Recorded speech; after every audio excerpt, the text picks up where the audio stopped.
Hi everyone, it's me Lina again. Welcome to my YouTube channel and thank you a lot for checking my videos out. And today in this video I would like to tell you a little bit basically about my trip from Ukraine. So basically I decided to leave Ukraine, and me, my mom and my brother, we left on like 3rd of March, and the trip was very long because we went through the borders with Romania, then Hungary and Slovakia, and then we actually, well, right now we are in Poland, in Warsaw. So basically we arrived in Poland in the city called Krakow, and from there we took a train. And trains currently are free for Ukrainians. You basically can get, the free tickets. So don't expect that, if there are like few people that you will be sitting next to each other. So anyways, I would like to tell you a little bit about this trip in general. So again, we went through the border with Romania. And yeah, this is where we crossed the border with like from Ukraine. And we went to Zakarpattia from where I live by this sort of like bus, but basically we paid like quite a bit because there were like only 3 people going, and also right now there are not that many drivers, to be fair, so it wasn't easy.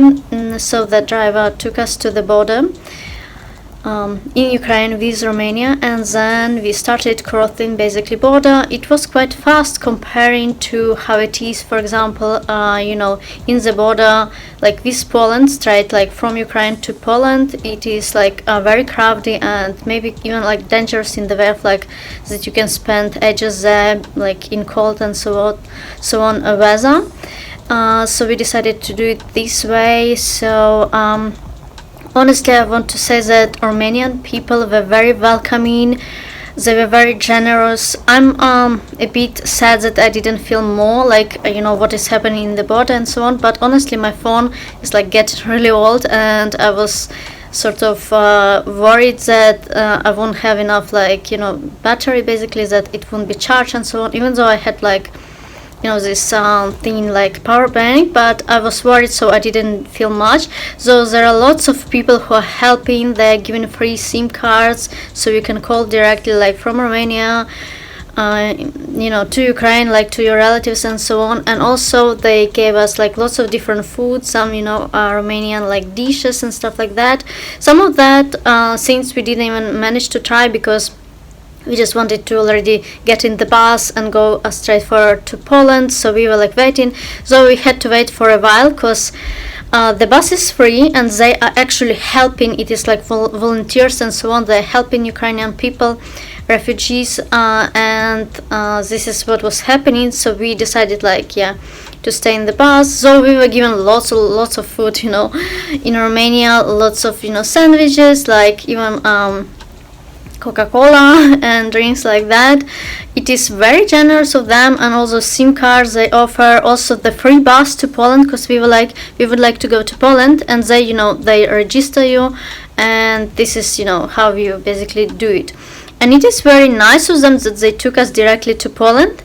Firstly, they said that they might take us even to Warsaw, where we wanted to go, but then plans changed because in Hungary we had to stay on the border like for 8 hours. Also, some people had to have some conversations with police there because of some documents or lacking those documents. By the way, I actually helped with translation a little bit when we were still in Romania, because I had to translate some things like from Ukrainian to English, and also from Russian to English. And honestly everything was quite stressful, even though people are very welcoming and helpful in Romania, for example, but still the trip was very difficult. The bus wasn't that comfy due to the things probably that we also had so many different bags and such. So let's put it this way, it wasn't exactly very like excursion or anything, but also I managed to film some scenes while we were going in this bus. So basically I filmed some architecture, different buildings in Romania, and maybe some in Slovakia from my memory. I don't remember right now. I'm gonna look through it when I'll be editing this video for you. So in Slovakia too. By the way, Slovakia and Poland basically sort of decided not to check documents due to the fact that I think Hungary took like 8 hours to basically let us go. And the thing is, apparently there are those gossips, even I heard that from those drivers. They were very nice people, by the way, who took us to Poland, the Romanian drivers. They said that it's because of politicians Hungary acts like that. Apparently their government is quite pro-Russian, or at least some of them, and this is why they take ages for to let Ukrainian refugees go and such. But anyways, in Slovakia and Poland it started to go really fast. Also, Polish people are very welcoming, or at least most of them are super generous and welcoming so far. So right now we actually stay in the hotel that my husband booked for us. So yeah, I'm gonna also probably make like a little vlog and video about let's say Poland and such. So I was very tired, I didn't even feel like filming anything, but now I feel a bit better, so let's hope I'll be able to do to film and such. Just wanted to tell you about how our trip went and so on. I would even want to give you maybe like a route. Basically what I mean by that, like the exact places we were crossing and stuff. So we crossed in Zakarpattia and Solotvano. Maybe someone will need this information. Well, so far this is all I wanted to tell you. Honestly, the trip was very difficult.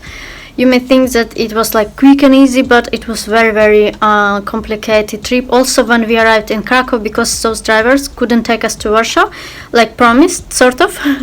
I mean, it was very sweet of them to even take us to Krakow, to be fair, but they couldn't because we stayed so long in Hungary. So we were already very tired and sleepy, but yeah, I had to like go and like get tickets and stuff. We had to wait to go to Warsaw too. Then we had to find the hotel. Yeah, it was already like more close to the time when we would actually have some rest. But yeah, just letting you know how things are going, and I hope the situation in Ukraine is gonna get better, and I hope this absolutely unnecessary aggression gonna stop. And also I think that Russian people should wake up from this deep sleep. They should realize that their government is not doing anything good, not even for them. So yeah, I'm a bit shocked honestly, and people keep saying, oh, they don't know, they've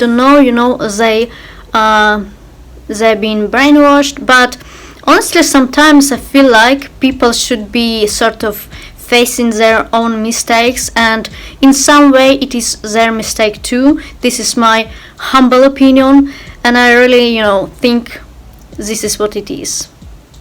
Anyways, let me know what you think. Perhaps you think differently. I would like to know. And well, I feel better now. As you can see, I'm not as stressed, and to be fair, I previously had anxiety and panic attacks, and of course this war made me feel even worse, but of course it's nothing comparing to suffering of other people in Ukraine. I don't even want to get into it that much, because you probably can hear lots of scenes and about all those violent people in Kyiv, for example, the Russian soldiers and so on, and everything that is happening. I'm pretty sure you can find this information if you are really curious. I honestly don't want to mention it. You just probably know about it already if you really would be curious about it. Anyway, thank you for watching my videos. Thank you for following, subscribing actually. Yeah, don't forget to subscribe to my YouTube channel, give this video thumbs ups, and I'll see you soon.